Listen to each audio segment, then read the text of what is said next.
Hello mga kamarites, matagal ko na tong kinikribs tong gagawin ko. Alam nyo yung nabibili lang dyan sa kanto-kanto natin, yung pancake Pinoy or Pinoy pancake, ewan ko ba kung paano, yung lalagyan ng margarine. Balik po tayo sa aking gagawin. Naglagay na po ako ng 2 basong all-purpose flour at saka maglalagay din ako ng 1 basong powder na milk. Kahit anong klaseng milk, basta powder. At siyempre naglagay din ako ng yeast at saka yung baking powder. Tagwa 1 spoon lang yan na kutsarita lang. Ganon. Tagalog-English na tayo for today's video. At paghahalo-haluin po yan. And then siyempre pasensya na kayo. Kung napapansin nyo sa aking video ay ako ay nagsasalita.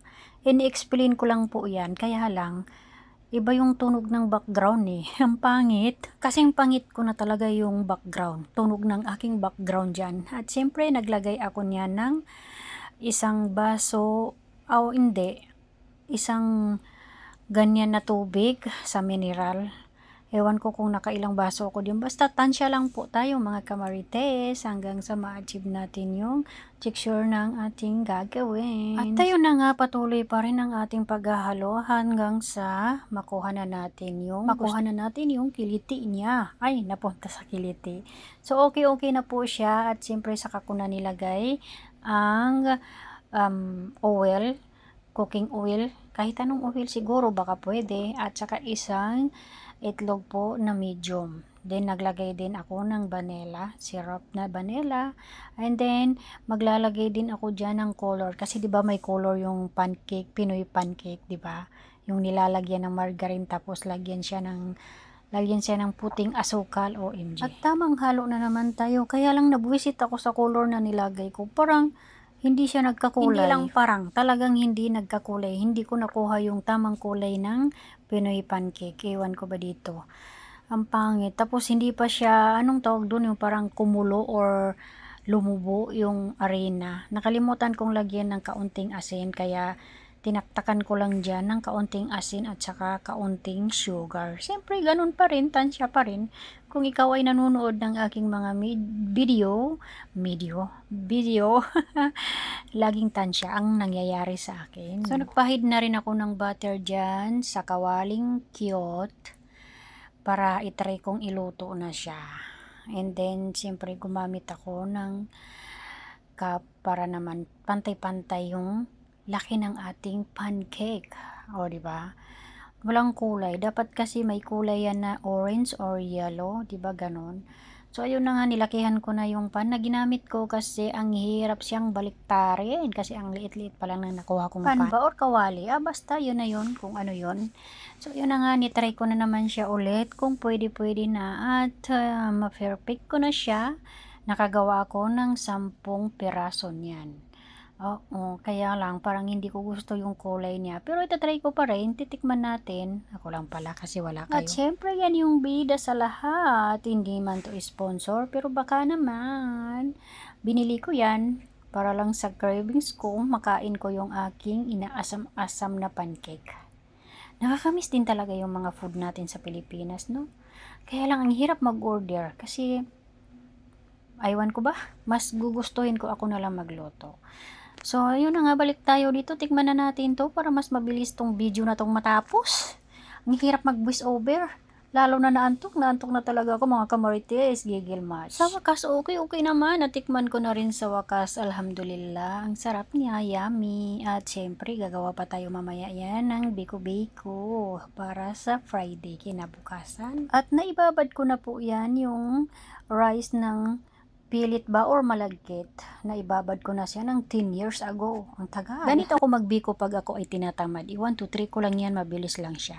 So ayun na nga, pinaglalagay ko na po sa kaldero yung aking mga ingredients. Yan yung coconut milk at saka syempre yung OB condense. Diba? Violet na violet yarn. Ang sarap niya. Natatakam na naman ako. Parang na-miss ko na magbiko ulit.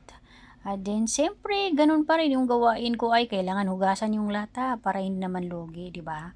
Kasi binili yan eh. Ewan ko ba mga kamarites, ganyan din ba kayo? Kasi ako yan yung ugali ko pag nakalagay sa lata. Kahit yung sardinas, ay naku, sisipsipin ko yan, kukutsarahin ko pa yan. At siyempre naglagay din ako ng fresh milk na isang ganun lang. Hindi ko alam kung umabot ba yun ng isang baso or ano, o di ba? O tingnan yung ginagawa ko, ganyan talaga guys. Sisingutin ko talaga yan, kung pwedeng durug-durugin pa yung lata, idudurugin ko na lang. Ay, wag namang durugin, baka matinikan yung kakain yan. Yun pa naman yung mga kamarites ko for today's video. So, ayun na nga. Okay na siya. Uminit na po. And then, para lang ako nagsaing. Ganyan lang talaga ako pag ako ay tinatamad magbiko. Yung 1, 2, 3 ko lang yan. Parang magsasaing lang ako, di ba? O, mabilis lang. At paghahalo-haluin ko siya para naman makulayan lahat yung rice. O, di ba? Yung malagkit natin. Para maging violet lahat. Pantay-pantay yung pagka-violet niya. So, ayun na nga, medyo kumukulo-kulo na siya. Natakot ako dyan kasi parang hindi umaalsa yung tubig niya. Sabi ko, parang naging arroz caldo na ata ito eh. Ubing arroz caldo na. Nagdagdag pa ako niyan ng kaunting asukal pala kasi kulang ako ng asukal. Hindi ako yung niluluto ko. Ang kulang ng asukal. Siyempre ako sweet ako eh. Joke lang naman. Ayun na nga, parang nasunog pa siya sa ilalim. Pero nung tiningnan ko siya ulit, ay okay na. Inahong ko na siya sa kahirapan para naman okay na yung pakiramdam niya dyan sa may Tupperware. Ayun na nga, maglalagay na ako dyan sa Tupperware para sa aking mga palalabs na kamarites sa kabilang bahay, doon sa side sa tatay. O, di ba? Kompletong details yon. Baka akala nyo. Kailangan ko talagang punuin yan. Kasi marami-rami naman yung sinaing ko eh. Sinaing, yung biko ko pala, medyo may karami-ramihan yan. Mga 3 baso ata yan or more than 3 baso. O, di ba? Yan, pinakita ko na nga sa inyo. Ang pangit ng pagka-video ko, hindi nakikita yung pagka-violet niya. Ang ganda kaya ng kulay niyan sa personal. At then, siyempre, maglalagay ako dyan ng mga 4 na ganyan para sa amin. Siyempre, may mga kasama ako dyan. 4 kami dyan. Maglalagay ako niyan para naman makatikim sila ng aking gayuma. Gayuma? Ay, may gayuma na pala ako. Ewan ko, sabi lang nila. Ay, joke lang yun. Walang nagsabi nun. So, ayun na nga, medyo hinati-hati ko pa. Gusto ko pantay-pantay yung pagkalagay ko. Kasi, yung isa dyan, hindi ko nababangkitin yung pangalan yan. Akala niya iba-iba yung paglagay ko. Pero okay lang yun, iba talaga pag ibang lahi eh. 'Di ba? Namimili pa siya kung saan yung mas malaki. Pero pinantay-pantay ko naman siya. So ayun na nga, tapos na lahat. Oy, muntik na malaglag. Hinay-hinay lang. Muntik nang hindi madala doon sa kabilang bahay. So ayun, hindi pa matapos-tapos, talagang kinutkot. Ay, ano bang tawag nun? Yung tutong. Favorite ko yun. Ako ang kumain yan, yung may totong. Ako talaga ang kumain yan. Alam nga naman, ibigay ko sa kanila eh.